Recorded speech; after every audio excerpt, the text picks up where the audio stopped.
पांदन रस्ता मिळावा म्हणून आहेर चिंचोली येथील शेतकऱ्यांनी थेट आता मंत्रालय गाठून राज्याचे उपमुख्यमंत्री आणि बीड जिल्ह्याचे पालकमंत्री अजित पवार, त्याचबरोबर महसूल मंत्री चंद्रशेखर बावनकुळे आणि उपमुख्यमंत्री एकनाथ शिंदे आणि मुख्य सचिव महाराष्ट्राचे यांची भेट घेऊन निवेदन दिलेलं आहे। आमच्या व्यथा समजून घ्या आणि त्याचबरोबर आम्हाला तत्काळ रस्ता मोकळा करून देण्यात यावा अशी मागणी या शेतकऱ्यांनी केलेली आहे। आज त्यांनी पुन्हा बीडच्या जिल्हाधिकाऱ्यांची भेट घेऊन निवेदन दिलेलं आहे। माझ्यासोबत तेच शेतकरी आहेत ज्यांनी याच्या अगोदर देखील अनेक वेळा उपोषण केलेलं आहे, आंदोलन केले आणि त्याचबरोबर निवेदन देखील दिले, मात्र त्यांची दखल घेतली जात नाही, चुकीच्या पद्धतीने निर्णय दिला असल्याचा आरोप आहे। काय तुम्ही मंत्रालयामध्ये जाऊन भेट घेतलेली आहे जिल्ह्याचे पालकमंत्री यांची, त्याचबरोबर सचिवांची काय मागणी केलेली आहे? माझं नाव राधेश्याम त्रिंबक मुळे, मी राहणार आहे चिंचोली। माझे वकील आहेत ॲडव्होकेट शशिकांत सावंत। आम्हाला चुकीचा निर्णय दिल्यामुळं आम्हाला मंत्रालयापर्यंत जाण्याची पाळी फक्त हे शेळके साहेबामुळे आलेले। कारण का जो आम्ही मागणी अर्ज केलता तो योग्य आहे, सर्व नंबरने आहे, जसे बावनकुळे साहेबांचे आदेश आहेत त्याप्रमाणे आम्ही मागणी अर्ज टाकलेला असताना सुद्धा चुकीचा निर्णय दिल्यामुळं आम्हाला मंत्रालय गाठावं लागलं। मंत्रालयात आम्ही रीतसररीत्या आम्ही अजितदादांना पत्र दिले। आता isakal.com आहे देशातील नंबर 1 ची मराठी न्यूज वेबसाईट। प्रत्येक अपडेटसाठी isakal.com ला नक्की भेट द्या। शिंदे साहेबांना पत्र दिले, मुख्य सचिव यांना पत्र दिले, एकनाथ शिंदे साहेबांना यांना सुद्धा पत्र दिले, जेणेकरून आमच्यावर जी अन्याय झालेला आहे ते योग्यरित्या कायदेशीररित्या आमची मागणी मंजूर व्हावा।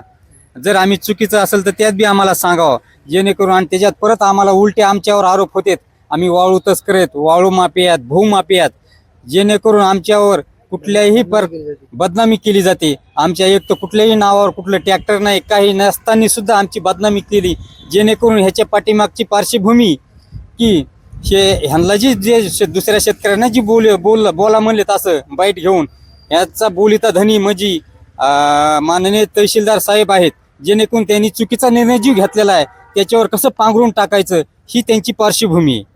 आमचं एकच म्हणणं आहे, जेणेकरून आम्हाला योग्य ते निर्णय द्यावा ही आमची मागणी आहे।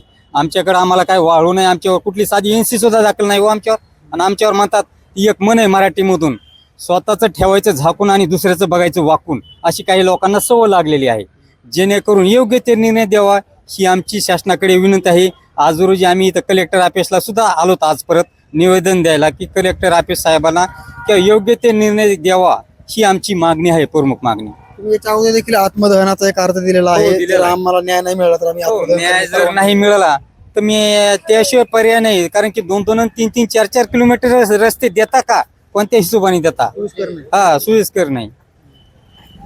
मग आता आमची शासनामार्फत मी अशी विनंती करणार आहे, जेणेकरून असे जे चुकीचे निर्णय देतात अधिकारी साहेब त्यांना काय म्हणतात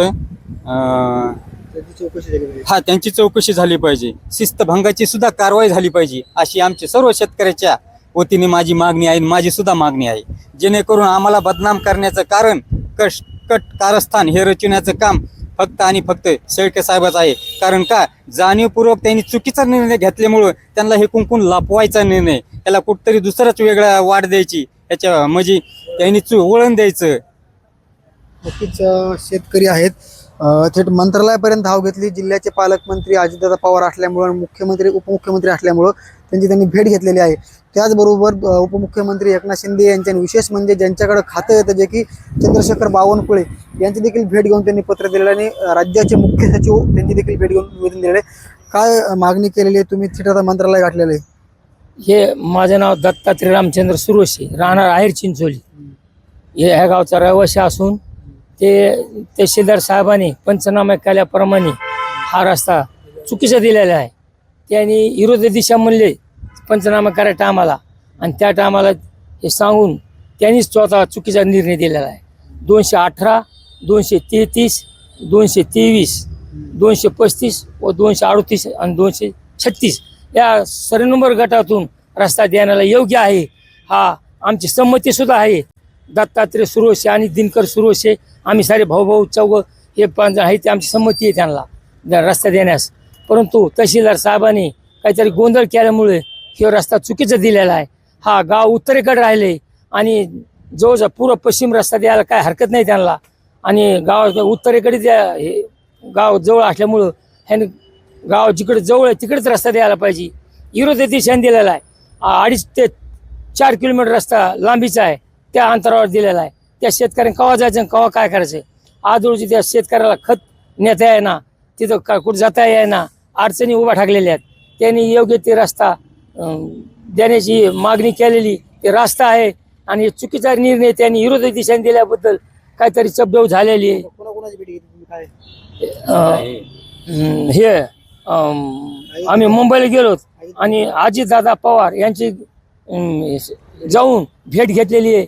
बावनकुळे यांचे मंत्रालयाची ह्यांची भेट घेतलेली आहे. एकनाथ शिंदे यांचे बी स्वतः जाऊन भेट घेतलेली आहे. आणि सचिव यांच्याकडे सुद्धा गेलो आणि त्यांचं अर्ज देऊन त्यांचे हे आणल्या, उश्या आणल्यात. आम्ही एवढंच बोलून नक्कीच काय बाबा काय सांगाल?